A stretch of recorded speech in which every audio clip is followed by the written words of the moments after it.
Madame, monsieur, bonsoir. Merci de nous rejoindre dans ce nouveau numéro de Questions d'actu qui s'intéresse ce soir à l'économie, plus exactement à la question du libre-échange qui connaît ces derniers temps une remise en cause du fait de la nouvelle politique américaine.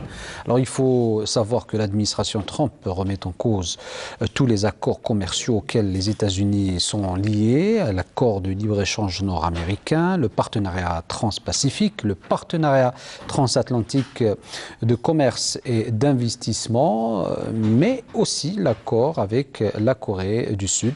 Cela sans parler bien évidemment des dernières mesures relatives aux taxes imposées à l'aluminium en provenance d'Europe notamment. Alors la montée des mouvements populistes en Europe appelant à de nouveaux Brexit n'arrange pas les choses et de ce fait, une question s'impose. Quel avenir pour le libre-échange et quel impact sur les pays du Sud, notamment l'Algérie, liés quant à elle par des accords avec l'Union européenne. Alors pour en parler ce soir, nous avons le plaisir de recevoir M. Mohamed Cherif Belmihoub. Vous êtes professeur en économie. Merci d'être avec nous ce soir. Merci pour l'invitation. Également avec nous, M. Mouloud Haddir, vous êtes économiste. Merci d'être avec nous ce soir.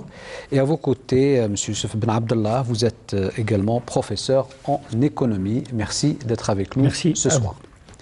Et avant de commencer notre thème ce soir, qui s'articule donc autour du libre-échange, je vous invite à suivre ce compte-rendu. Il est signé Youssef Dhili, on revient juste après. 23 ans après la création de l'Organisation mondiale du commerce, censée libérer les échanges mondiaux de biens et de services de toute barrière douanière et tarifaire, le processus semble revenir au point de départ après le déclenchement par le président américain Donald Trump d'une guerre commerciale qui ne fait que s'aggraver ces dernières semaines. Tout a commencé le mois de mai passé quand le président américain décide d'imposer des taxes sur les importations d'acier et d'aluminium en provenance du Mexique, du Canada et des pays membres de l'Union européenne. Cette décision va rapidement empoisonner les relations entre les États-Unis et ses alliés les plus inconditionnels. Pour les observateurs, la tenue à la fin du mois de mai du sommet du G7 au Canada aurait été une occasion pour apaiser les tensions. Mais contre toute attente, la déclaration finale du sommet sera remise en cause par le président américain qui quittera le sommet avant sa clôture et s'envola à Singapour pour rencontrer le président nord-coréen dans une réunion historique. Le front commercial, ouvert avec ses alliés, est venu aggraver celui déclenché il y a un mois auparavant par Donald Trump avec la Chine. Une liste de pas moins de 1300 produits importés de Chine, potentiellement visés par les droits de douane, est publiée par Washington. Quelques jours plus tard, des entretiens entre les deux principales économies de la planète désamorceront le début d'une guerre commerciale entre la Chine et les États-Unis. Mais cette trêve n'était que de courte durée. L'administration Trump revient à la charge et annonce une taxe de 25% de droits de douane sur 34 milliards de dollars d'importation de Chine. Washington menace même Pékin de 10% de droits supplémentaires sur 200 autres milliards de dollars d'importation de Chine dans le cas où ce pays réagit et applique les droits sur les produits américains. Ce n'est qu'en prenant connaissance des chiffres des échanges commerciaux entre la Chine et les États-Unis qu'on pourrait comprendre les raisons de l'arrogance de Donald Trump avec ses alliés et ses partenaires économiques. La Chine exporte plus de 500 milliards de dollars de marchandises en direction des États-Unis alors qu'elle n'importe que 130 milliards de dollars seulement.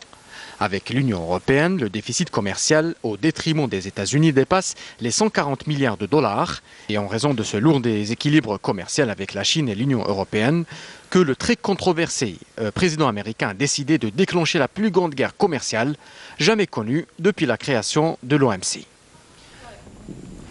Alors, je commence avec vous, professeur Cherif Belmihoub. Au vu des derniers développements, les États-Unis semblent ne plus prendre en considération leurs engagements multilatéraux, notamment vis-à-vis de leurs propres alliés, à savoir l'Union européenne. Comment expliquer ça? Oui, ce qui est étonnant et peut-être surprenant, c'est que ça vient des États-Unis, le pays qui a toujours essayer de promouvoir le libre-échange à travers le monde. C'est le temple du libre-échange. Voilà, au niveau d'abord local, sur la liberté économique, et au niveau international. Depuis la Deuxième Guerre mondiale, ça a été la politique, j'allais dire l'invariant de la politique américaine. Ils ont tiré profit de cette situation, parce que le libre-échange, quoi qu'on dise aujourd'hui, est préférable au protectionnisme. Ça, sur le plan de la théorie, ça a été démontré il y a très longtemps, depuis Adam Smith, Ricardo et Krugman, plus récemment, le prix Nobel d'économie. Le libre-échange s'inscrit aussi dans une relation étroite avec la division internationale du travail. Et donc, c'est par rapport à ça, cette division internationale du travail, que le libre-échange aura un sens. On a intérêt à échanger avec les autres à partir du moment où nous sommes plus compétitifs que les autres sur une marchandise, et il est préférable d'importer cette marchandise plutôt que de la fabriquer localement, etc. Donc voilà, c'est pour promouvoir ces échanges et permettre à chaque pays de se développer que donc on a été dans le libre-échange. Maintenant, pourquoi les États-Unis remettent en cause un peu tout? C'est à la fois de la doctrine et des politiques économiques. Parce que sur le plan doctrine aussi, il y a un problème. Parce que je pense la relation entre les États-Unis et la Chine en particulier, c'est à ce niveau-là qu'il faut voir. L'Europe vient par ricochet. À un moment donné, la division du travail entre ces deux pays était à l'optimum. Les États-Unis font de la recherche-développement, de la haute technologie. Les Chinois font de l'usinage, de la production, de la fabrication de ce qui est créé aux États-Unis. La conception se fait aux États-Unis, la production, la manufacture se fait en Chine. Donc cette relation a bien fonctionné pendant 20 ans. Et les deux pays ont tiré profit de cette relation. Jusqu'au moment où les Chinois sont arrivés à un stade de développement industriel et à un degré moindre technologique, en faisant ce qu'on appelle le reverse engineering, c'est-à-dire il crée à partir de ce qui existe, de la technologie américaine, il crée de nouveaux produits, de nouveaux process, et qu'ils s'attribuent les droits de propriété et qu'ils se permettent de ne pas payer les droits de propriété intellectuels et industriels aux États-Unis. Et à ce moment-là, les États-Unis ont vu une grande perte en matière de recettes sur les droits de propriété intellectuelle. Et donc, ils ont dit, halt, c'est sur ce plan on ne gagne pas, cette division du travail qu'on pensait être profitable pour tout le monde n'est plus valable aujourd'hui à partir de moment. Donc, on va essayer de pratiquer le protectionnisme. Ça, d'une part. De deux, dans cette démarche, les États-Unis se sont, je vais utiliser une expression, mon ami Ibn Abdallah, ça ne va pas lui plaire peut-être, se sont désindustrialisés, dans le sens classique du terme. C'est-à-dire l'industrie manufacturière n'existait presque plus aux États-Unis. Ils fabriquent mal. Ils se sont désindustrialisés et ils ont pensé, ils ont réussi à un degré de créer des emplois dans le tertiaire, dans la recherche, dans la conception, dans la technologie. Mais à un moment donné, le problème du chômage commence à apparaître, surtout pour les gens sans qualification. Et ceux-là, ils peuvent être employés que par la manufacture, l'industrie manufacturière, etc. Donc aujourd'hui, le problème aux États-Unis, c'est aussi le chômage des sans qualification. Et ceux-là ne peuvent pas être absorbés tous par les services et par les métiers sophistiqués. Et donc les États-Unis ont besoin aussi de réindustrialiser le pays pour justement créer de l'emploi pour ce type de population. Donc, si on doit résumer ça, professeur Ben Abdallah, c'est un retour de balance. C'est plus que cela. Je souhaiterais ajouter quelque chose à ce que vient de dire Abel Mihoub. Je suis complètement d'accord avec lui. C'est des ajouts que je vais faire. Mais d'habitude, on assiste à une montée des nationalismes économiques qui instrumentalisent le protectionnisme dans les moments de crise, dans les moments de guerre, etc. Et là, paradoxalement, on est à la sortie de la crise, et puis les États-Unis sont sortis de la crise quand même depuis quelques années. Ils ont mis en cette supériorité par rapport aux autres de fabriquer des crises et de les refiler aux autres. Ils ont toujours été comme ça depuis 1929. Et là, paradoxalement, c'est à la sortie des crises qu'on a une montée des nationalismes et donc du protectionnisme. Et là, ça doit nous interroger. Moi, j'ai l'impression plutôt que aujourd'hui, ce qui est gênant dans le mouvement de mondialisation et de partage, dans la division internationale du travail, les chaînes de valeur, etc., et qui a l'entrée dans la mondialisation de nouveaux acteurs majeurs, tels que la Chine, pays émergents, les BRICS, et qui n'arrange plus un jeu qui était donné, mais gagnant pour tout le temps et pour les dominants, c'est-à-dire les États-Unis et l'Europe. Aujourd'hui, voilà un pays qui s'inscrit dans la division internationale du travail, qui est aussi bien, comme l'a dit Belmihoub, dans l'économie de la connaissance, donc qui devient de plus en plus concurrentiel sur ces marchés, mais il est encore concurrentiel dans l'ancienne division internationale du travail, donc il met deux fers au feu, qui n'a jamais quitté par l'avantage salarial, etc. Pour être très clair, il pique systématiquement les marchés aux Américains dans le monde entier. Alors, une information, je souhaiterais dire, en PPA, ce n'est pas en dollars courants, le PIB chinois a dépassé le PIB américain depuis 3 ans. Et en termes courants, dans quelques années, ça sera la première puissance mondiale en termes de création de richesses. Alors, ce qui fait, on a l'impression que la mondialisation devient un jeu malsain. C'est comme si on jouait aux cartes ensemble, et celui qui croyait dominer le jeu, il voit le jeu se retourner contre lui, et puis finalement, il dit on va revoir les cartes. On va revoir les cartes. Je pense que c'est la mondialisation, mais pensée par le centre, c'est-à-dire par l'Europe, par les États-Unis. Mais est-ce que c'est une fin de cycle née suite aux accords du GATT en 1947, si je ne me trompe pas, et par la suite ceux de l'OMC? Est-ce que ce n'est pas une fin de cycle? Je ne sais pas si c'est une fin de cycle, mais je voudrais dire une chose, un peu pour le débat général, parce qu'on est obligé quand même d'expliquer ce qu'on entend par nationalisme économique, par protectionnisme, etc. Il ne faudrait pas quand même mais oublier que tous les pays, je dis bien tous les pays, y compris l'Angleterre, qui historiquement avait un avantage absolu dans tous les secteurs. Tous les pays, sans exception, les pays européens et les pays émergents, mais quand je dis les pays émergents, la Corée, la Chine et anciennement les pays à industrialisation tardive, le Japon, ils ont tous utilisé à un moment ou à un autre le protectionnisme et l'ont abandonné. Donc le protectionnisme fait partie de l'histoire du développement de tous les pays qui sont parvenus à se développer. Le problème, ce n'est pas le protectionnisme en soi ou le nationalisme économique, d'accord? C'est la gouvernance du protectionnisme. Mais pourquoi, pour qui et comment? Et je pense que c'est ça la question qui nous attend pour l'Algérie. Au-delà des conflits mondiaux entre les grands acteurs, les acteurs majeurs, un pays comme l'Algérie, puisque je pense que c'est le sujet, ne peut pas espérer entrer dans ce jeu par la taille du pays, qui est extrêmement, c'est un combat de titans, c'est un combat de géants. Mais ce qui nous intéresse le plus, c'est la question que vous avez posée dès le départ, ce sont les répercussions de ce combat de titans sur des petits pays comme le nôtre.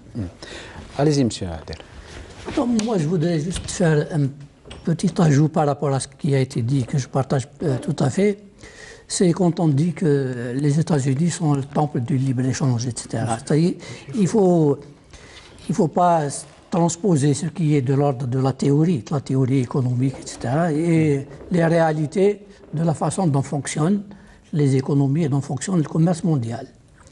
La réalité du commerce mondial aujourd'hui, c'est que ce sont tous les pays du monde, et je prolonge un peu ce qui vient d'être dit par M.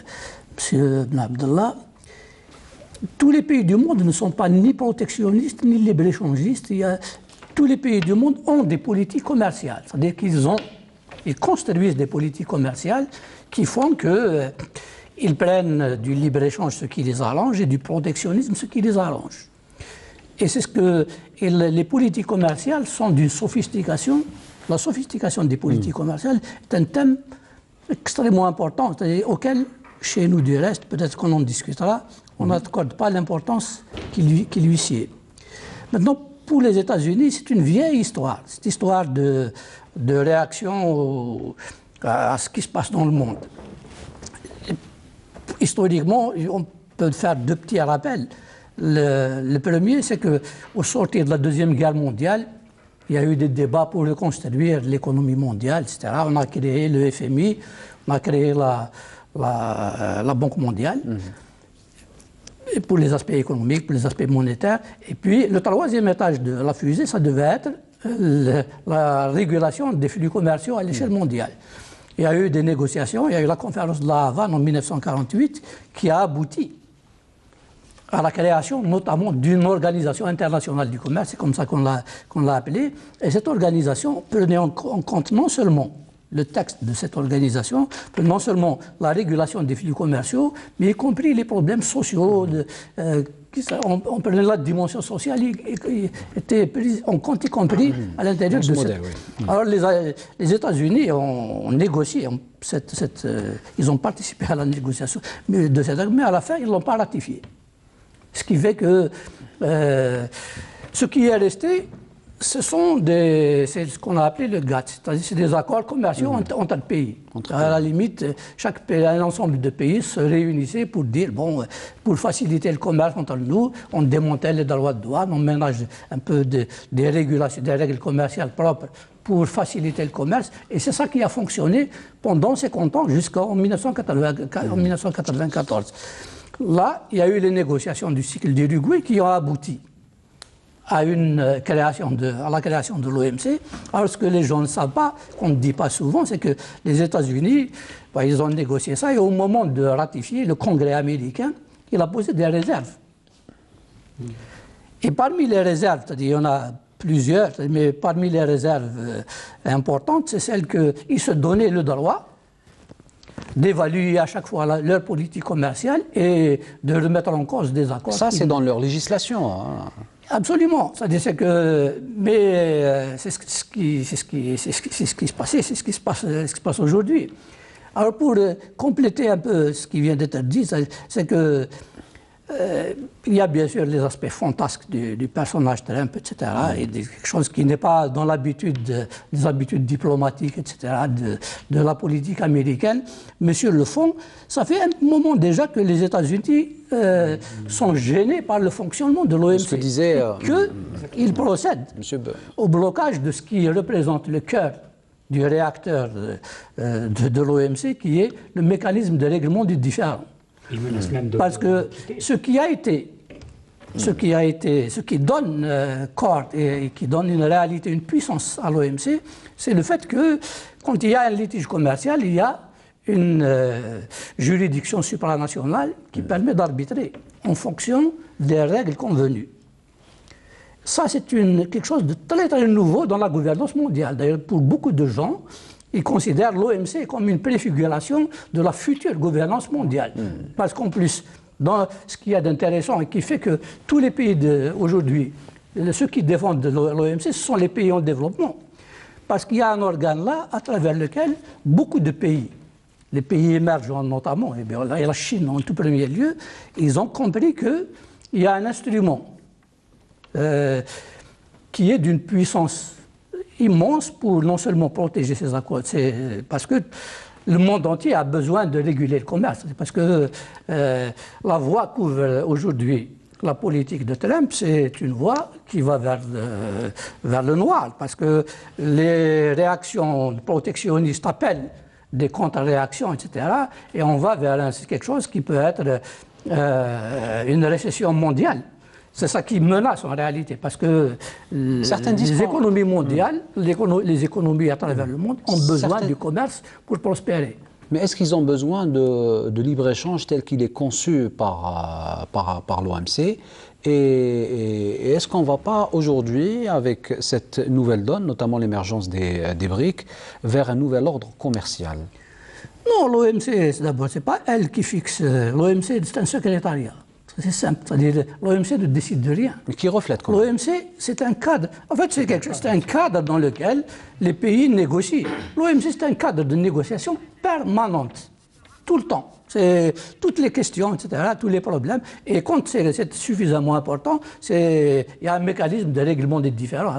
Quand deux pays ne sont pas d'accord sur la façon d'interpréter telle ou telle disposition, il y a un mécanisme de règlement qui est très, très efficace, qui a été très efficace jusqu'ici. C'est ce mécanisme-là que les États-Unis ont commencé, parce qu'ils ont bloqué, il y a 7 juges dans qui gère ce mécanisme de régulation, alors que ce mécanisme de règlement des différends, et en Ottawa, dont le mandat a été échu.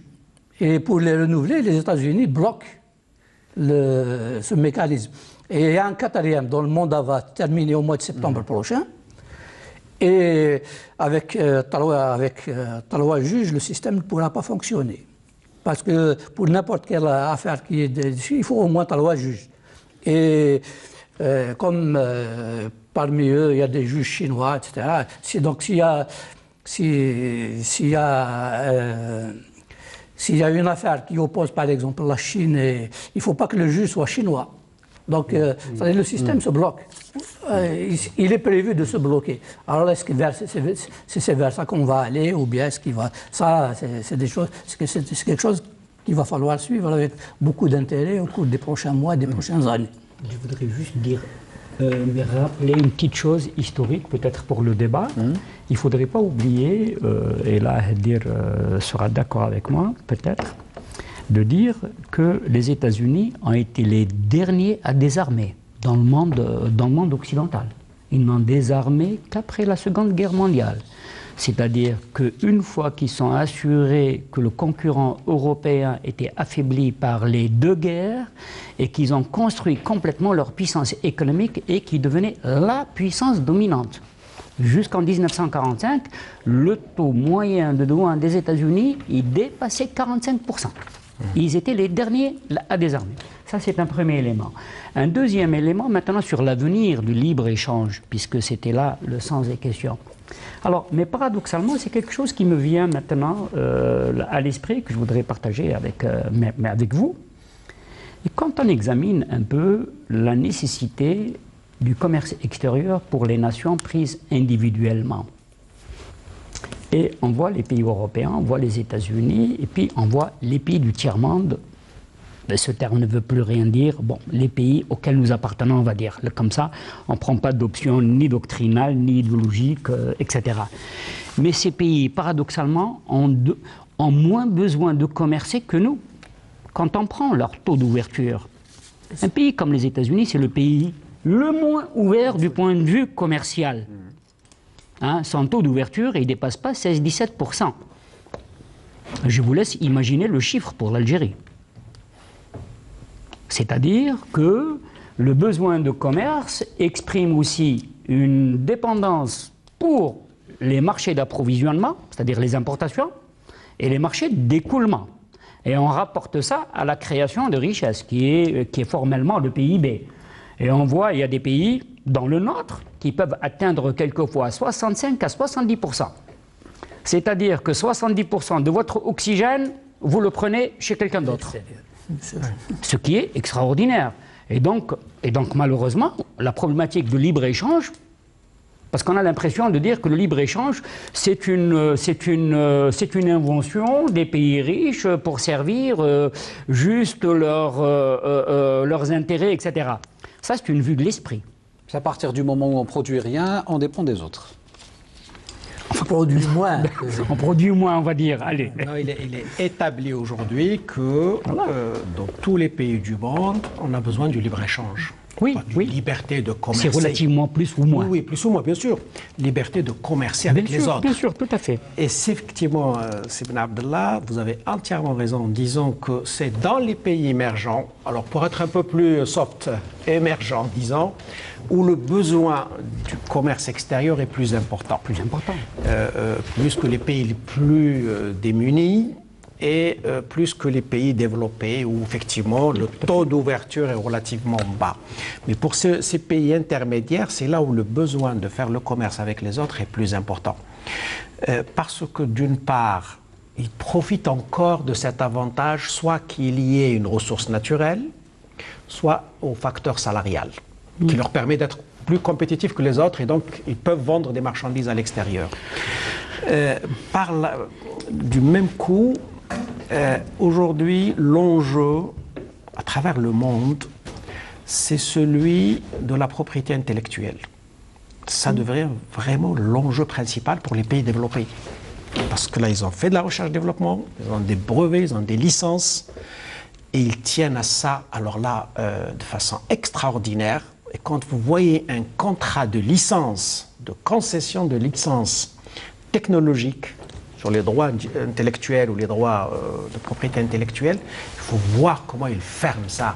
C'est extraordinaire. Parce que pour eux, ils considèrent que c'est par ça qu'ils se distinguent des autres. Et on revient à une question justement d'un nouveau type de protectionnisme. Oui, on vend tout, mais attention. Pour les droits intellectuels, les droits de la propriété industrielle, nous sommes dans une position de force. Mais est-ce que le transfert de technologie ne figure pas dans les clauses de l'OMC ? Non, pas directement comme ça. Vous savez, le transfert de technologie, c'est une vue de l'esprit. Le transfert de technologie, c'est quand vous arrivez à un stade de développement industriel et technologique qui vous permet soit d'innover, de créer, soit d'être en mesure de maîtriser ce que vous achetez comme droit de propriété, que vous le transformez en votre faveur. Mais tout ça doit se faire dans un processus qui vous permet, dans votre système de chaîne de valeur, qui vous donne un avantage sur les autres.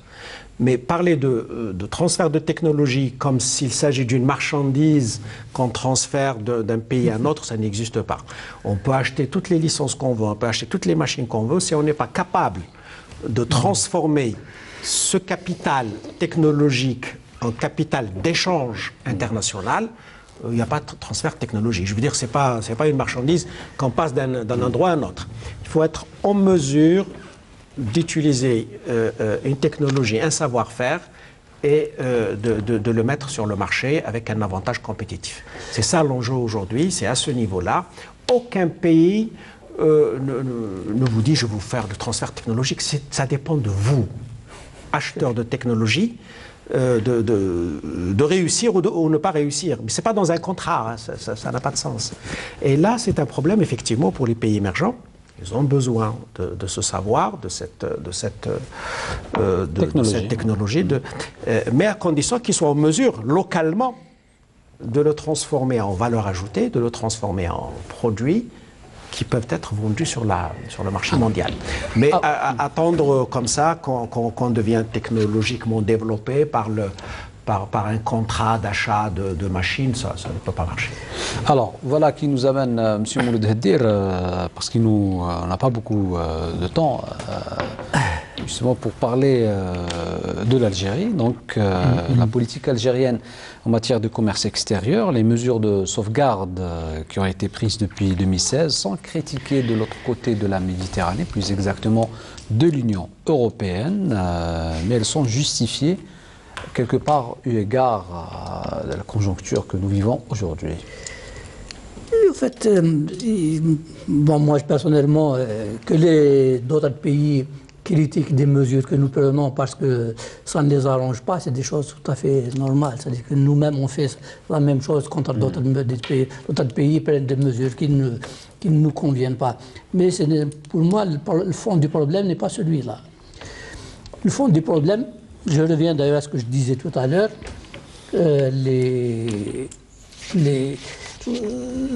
la régulation du commerce extérieur est une affaire très très sérieuse. Et nous avons un problème par rapport à ça. Nous avons un problème tout simplement parce que on le voit, c'est-à-dire tous les 6 mois, tous les ans, on remet sur la table le même dossier, alors qu'il y a des questions qui sont réglées dans le monde depuis très très longtemps. C'est-à-dire, parce que ce que j'ai dit, c'est-à-dire défendre ses intérêts, c'est une chose légitime. Que personne ne conteste à personne. C'est-à-dire, de toute façon, à partir du moment où nous défendons nos intérêts, nous ne faisons que faire ce que tout le monde fait. Maintenant, les mesures que nous prenons, on appelle ça du protectionnisme. Moi, je ne pense pas que nous soyons aujourd'hui, jusqu'à aujourd'hui, nous ne sommes pas dans un contexte où nous sommes en train de protéger notre économie. Exactement. Parce que D'abord sur le plan tarifaire. Contrairement aux idées reçues. Contrairement à ce qu'on dit, parce qu'il n'y a pas d'idée reçue dans ce domaine. Il suffit de regarder la réalité. C'est-à-dire, ce que nous produisons très très peu. En dehors des hydrocarbures, il n'y a absolument rien. C'est le vide. Notre production industrielle, c'est 5% du PIB. C'est à peu près, selon les années, entre 9 et 10 milliards de dollars. Même si on exportait toutes c'est pas du tout significatif. Et quand on se pose la question, il y a un grand nombre de produits qui sont aujourd'hui importés, etc., qui sont parfaitement fabricables en Algérie, etc. Pourquoi? Alors la question qu'il faut se poser, c'est pourquoi on ne les produit pas. Pourquoi on est si mal organisé? Alors, ce problème de tarifs, quand on regarde la politique tarifaire de l'Algérie, elle est d'un caractère sommaire absolu. Ce n'est pas comme ça que tous les pays... La sophistication du protectionnisme, et là je parle avec des professeurs d'économie, je parle sous leur contrôle, on parle de protection effective. C'est-à-dire, en gros, c'est la sophistication. C'est comme ça que la sophistication se fait. Parce que, en gros, vous abaissez les taux. La politique tarifaire consiste à abaisser les taux sur les intrants et à maximiser, parce que vous ne pouvez pas faire tout seul tout ce que vous voulez, parce que vous êtes obligé de négocier ça avec le reste du monde, les produits finis que vous apportez qui font la concurrence à votre propre production. Ça, c'est une part. C'est quelque chose dont il faut prendre conscience et il faut ouvrir le débat là-dessus. Il faut ouvrir le débat sur le dinar, le taux de change. Parce que le taux de change en Algérie, il est surévalué. C'est quoi un dinar surévalué? Et là, je parle encore une fois sous le contrôle de quelqu'un qui en a fait un thème central de ses réflexions. Quand on surévalue le dinar, c'est qu'on encourage les importations et on décourage l'exportation. Ouais. Quand notre politique vis-à-vis des idées, dans le monde, il y a une course vis-à-vis des idées. Ils ne viennent pas comme ça. Nous, on a une position exactement inverse. C'est comme si c'est à nous à dicter notre... Je considère qu'il y a des secteurs où il faut peut-être accepter aucun investissement. Il y a d'autres secteurs où il faut prendre des règles, faire des règles spécifiques, etc. Et d'autres où il faut laisser ouvert. Là où j'importe, j'importe tous mes produits, c'est-à-dire entre quelqu'un qui produit à l'étranger et quelqu'un qui vient produire chez moi, mais le choix est vite fait. Je préfère qu'il vienne produire. Les subventions, quand on subventionne les céréales, le lait, etc., nous, on subventionne des importations. Il faut regarder ça. C'est des choses extrêmement sérieuses. C'est pas parce que les autres, tous les pays du monde subventionnent, le plus grand subventionnaire au monde pour les produits agricoles, c'est l'Union européenne. Mais eux, ils subventionnent leurs producteurs.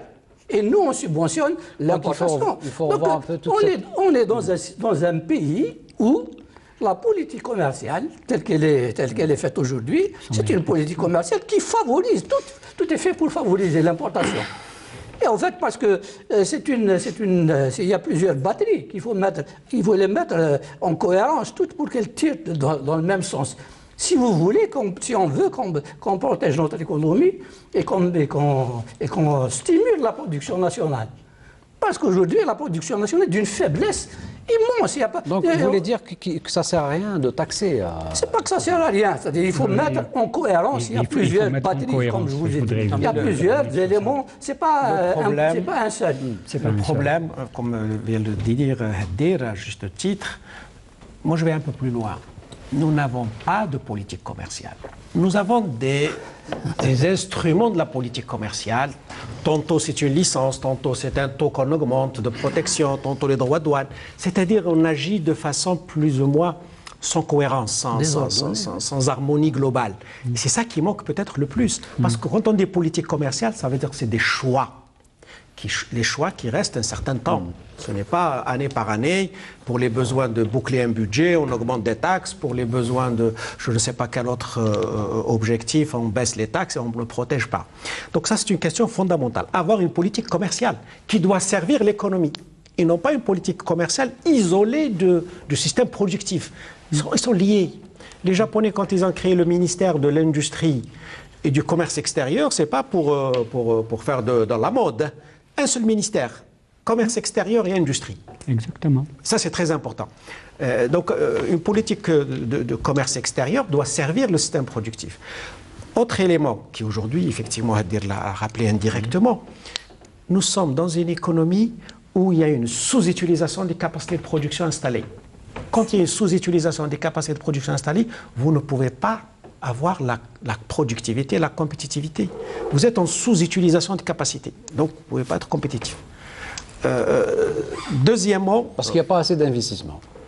Non, on a trop d'investissements par rapport au niveau d'activité. C'est ça le problème. Par rapport au niveau d'activité, il y a trop... Il faudra expliquer ça parce que c'est un peu compliqué. C'est-à-dire les capacités de production installées aujourd'hui, pas dans tous les secteurs, mais la majorité des secteurs, on les utilise à 50, 60, 70%. Parce qu'il y a l'importation, parce qu'on n'est pas outillé pour produire des produits de qualité, parce que ça ne nous intéresse pas peut-être de produire, il est préférable d'importer, comme l'a rappelé tout à l'heure Sehedir, parce que tous les mécanismes mis en place sont en faveur de l'importation plutôt que de produire localement. Donc tout ça fait que nous avons des surcapacités installées qui ne sont pas utilisées. Et dans une économie, quand il y a ce gaspillage, ça s'appelle le gaspillage de ressources, c'est des capitaux investis, qu'on n'exploite pas, qu'on n'utilise pas, c'est une destruction de valeur. Ça d'une part. De deux, sur le plan technologique, si on va regarder un peu l'industrie manufacturière, sur le plan technologique, nous sommes très très loin de la frontière de la fonction de production. Nous sommes très loin. Nous sommes encore dans de la machine traditionnelle, nous sommes encore dans l'usine classique. Il n'y a pas de modernisation de l'outil de production. Ben, il y a quelques usines qui sont modernes, mais l'essentiel reste encore archaïque. Donc ces deux facteurs font que l'économie algérienne n'est pas compétitive sur le plan international pour exporter, n'est pas compétitive localement pour faire la concurrence aux produits importés, et du coup, d'année en année, la part de la production industrielle baisse dans notre PIB, et ça, c'est inquiétant. Voilà. Inquiétant d'autant plus que l'Algérie s'apprête à... vous allez répondre à la question, professeur Ben Abdallah, s'apprête donc à faire un démantèlement tarifaire total à l'échéance 2020. 2020, oui, c'est la nouvelle échéance. Avec l'Union européenne, et vu toutes ces données concernant notre production, ça donne quand même froid dans le dos. Oui, votre question est en continuum avec ce qui a été dit, donc ça m'arrange pour répondre. Alors, effectivement, je suis d'accord avec l'idée que la politique commerciale comporte un biais. C'est un biais antiproductif, finalement, et pro-importation. Je vais aller dans les détails du tarif. Tout à l'heure, Mehdir essayait de développer une idée, mais c'est une idée très technique dont on ne peut pas débattre au niveau de la radio. Mais historiquement, avec les chiffres, on peut démontrer, en parlant de protection effective, qu'il y a des secteurs qui ont été négativement protégés. Et ça, c'est dramatique. C'est-à-dire qu'ils étaient livrés déloyalement à la concurrence étrangère, pour ne pas dire au démantèlement et à la destruction. Maintenant, le tarif lui-même qui a été négocié avec l'Union européenne et qui a été unilatéralement proposé par les autorités algériennes, mais elles-mêmes. Effectivement, je reprends le terme de Hadir tout à l'heure, c'est très sommaire. Mieux que ça, en plus qu'il soit sommaire, on se rend compte d'une absence totale, au moins chez les négociateurs, du calcul économique. Je m'explique. On avait un tarif extrêmement complexe, mais on l'a réduit à 4 taux très très rapidement, 0, 5, 15, 30. Le maximum c'est 30. Ce qui est gênant, ce n'est pas tellement d'avoir ramené le tarif à 4 taux pour des besoins de simplification, c'est la dispersion entre les tarifs. Quand on prend la région du sud de la Méditerranée, c'est-à-dire tous les pays qui ont signé le même accord que nous mais avec l'Union européenne, nous avons le taux de dispersion le plus faible. Je m'explique pour que tout le monde comprenne. C'est-à-dire que celui qui a négocié ce tarif, ou qui a imaginé ce tarif, il n'avait aucune idée des avantages comparatifs à défendre, mais pour le pays. C'est-à-dire que pour lui, tous les secteurs sont traités de la même manière. Or, l'économie, c'est quoi? C'est rien d'autre que le jeu des prix relatifs. Et quand on a envie d'avantager un secteur, on met nécessairement un tarif, mais plus haut pour ce secteur.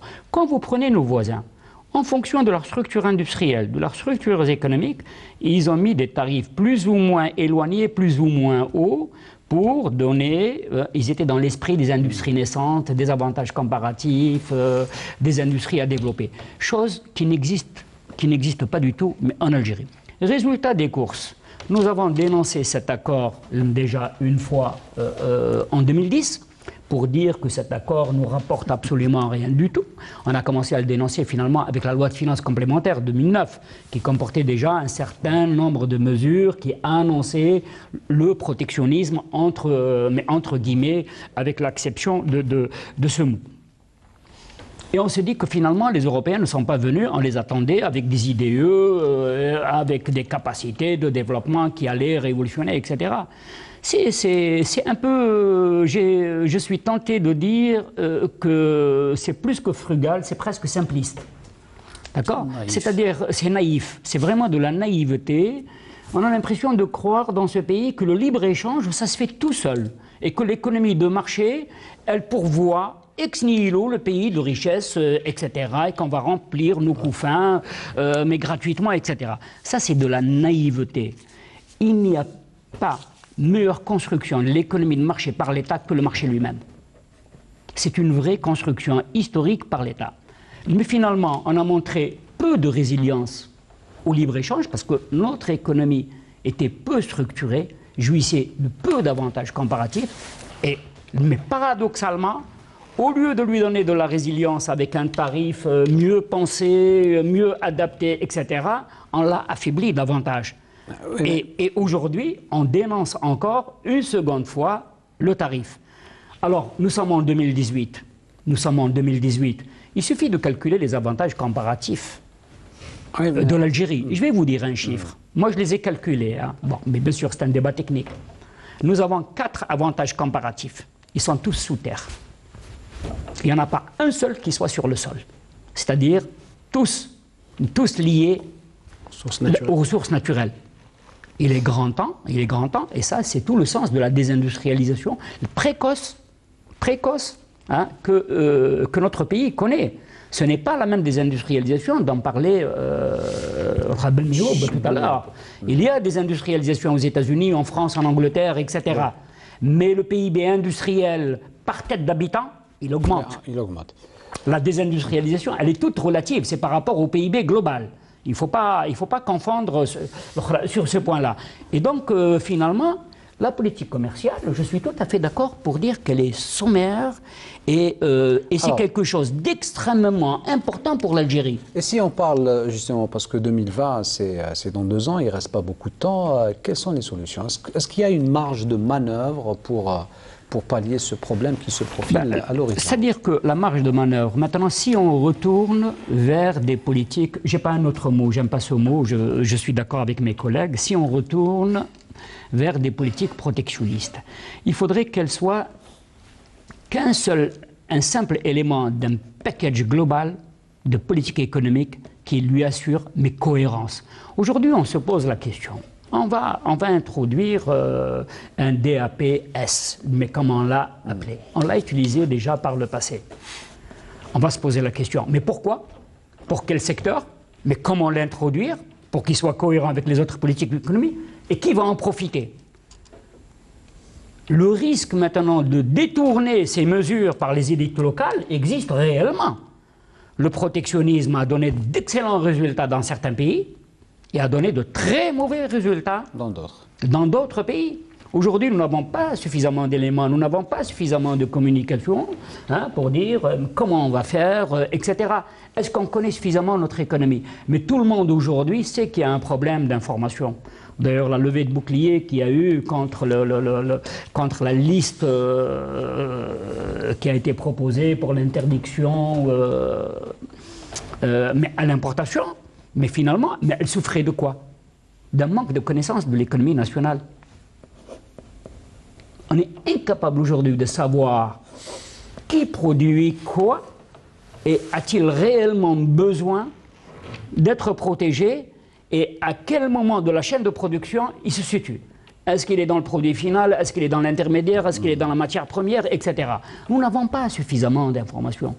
Et ça, c'est un problème. On a eu l'occasion, dans les études, dans les discussions, etc., de dire à l'unisson qu'une économie mal informée est une économie nécessairement mal gérée. Voilà. Monsieur Hadir, toujours à propos de la même question. Et alors, moi, ce que j'ai envie de dire, c'est qu'il y a plusieurs niveaux de réflexion par rapport à ce problème. D'abord, mais en termes de solutions par rapport à... D'abord, vous dites 2020, etc. Moi, on y est déjà. C'est pas parce que le processus de démantèlement tarifaire, maintenant c'est la dernière tranche qui reste. Parce que le processus a été conduit maintenant jusqu'à... On arrive à la fin. D'ailleurs, ça aurait dû se terminer... Par rapport à la conjoncture que nous vivons... 2017, attendez, il faut mettre les choses en place, parce qu'on ne peut pas débattre comme ça de choses qui sont relativement complexes. D'abord, cet accord d'association. Nous sommes en train de le violer allègrement tous les matins. C'est pas... Alors, s'il ne nous convient pas, si un accord ne nous convient pas, il faut mettre ça sur la table. Un. Deux, la question est partie de loin d'abord, parce que dans cet accord, il est prévu qu'on applique tous les accords de l'OMC. C'est écrit noir sur blanc. L'accord d'association suppose que nous sommes membres de l'OMC. C'est clair, c'est qui est écrit, tous les articles, c'est écrit noir sur blanc que nous avons adopté les règles de l'OMC, tous les accords de l'OMC, tous les accords commerciaux multilatéraux administrés par l'OMC, dans l'accord d'association. Ce qui fait que pour 50% de notre commerce extérieur, 50 à 60%, nous sommes censés appliquer les règles de l'OMC. Et une autre question, c'est comment se fait-il qu'on ne peut pas, qu'on a des problèmes pour rentrer à l'OMC, et on ne veut pas rentrer à l'OMC, alors que l'OMC prévoit, nous on a prévu de démanteler avec la première puissance économique mondiale qu'est l'Union européenne, on a prévu de tout démanteler. Et on n'a pas peur de ça, on n'a pas eu peur de ça, et on a peur de rentrer dans une organisation internationale dans laquelle on négocie les tarifs douaniers, alors qu'avec l'Union européenne, c'est tarif zéro. Il y a quelque chose qu'il faut se poser les bonnes questions. Je vais plus loin que ça. Il faut se mettre à travailler un peu. C'est-à-dire il faut travailler on a des textes en Algérie pour la protection. D'abord, pour les sauvegardes, il y a toute des réglementations et des législations qui existent depuis 2005. Ça a été mis en place entre 2005 et 2007. Il y a une réglementation, il y a un décret et un arrêté sur le dumping. Il y a un décret et un arrêté sur les sauvegardes, c'est-à-dire le problème qui est posé aujourd'hui, et qui dit que quand un secteur d'activité a un problème, vous êtes en mesure de... Pourquoi on ne l'a jamais appliqué? Ça n'a jamais été appliqué. Il y a un décret et un arrêté avec tout ça rattaché à la loi algérienne, sur l'anti-subventionnement. C'est-à-dire, en gros, quand quelqu'un subventionne à l'extérieur et qu'il fausse les règles de la concurrence, vous devez appliquer ça. Il y a toutes ces réglementations-là existent depuis 12 ans. On ne les a jamais appliquées. Et qu'est-ce qu'on fait? C'est-à-dire, maintenant, si on empile des textes, etc., pour les regarder de loin, il faut que les gens le sachent. Il faut que les gens se mettent au travail. C'est quoi? Le pays ne se défend pas par des décrets, par des arrêtés. Il se défend par des gens qui agissent sur le terrain, qui défendent de pied à pied. C'est comme ça que fonctionne le commerce mondial. C'est pas... Et maintenant, on essaie très beau de parler de ce qui se passe à l'échelle mondiale, mais il faut regarder ce qu'il y a devant nous. Et ça, c'est des choses très sérieuses. C'est pas... Alors maintenant, je vais vous dire ce qu'il faut faire d'ici 2020. D'abord, commençons par appliquer les règles que nous avons nous-mêmes établies, qui sont des règles qui... Merci, Monsieur Mouloud Hadir. Malheureusement, nous arrivons à la fin de cette émission. Dans quelques instants sera levé l'appel à la prière de l'Aïcha pour Alger et ses environs. Donc, je vous remercie, Monsieur Hadir, je rappelle économiste, d'avoir participé à ce débat et tous ces éclairages aussi. Merci à vous aussi, professeur Youssef Ben Abdallah. Je rappelle, vous êtes professeur en économie. Et merci à vous également, professeur Mohamed Chérif Belmihoub, donc également professeur en économie. Merci, madame, monsieur, de nous avoir suivis. Vous pouvez nous contacter sur notre page Facebook qui s'affiche au bas de votre écran. Sinon, je vous dis au revoir, bonne soirée et à la semaine prochaine.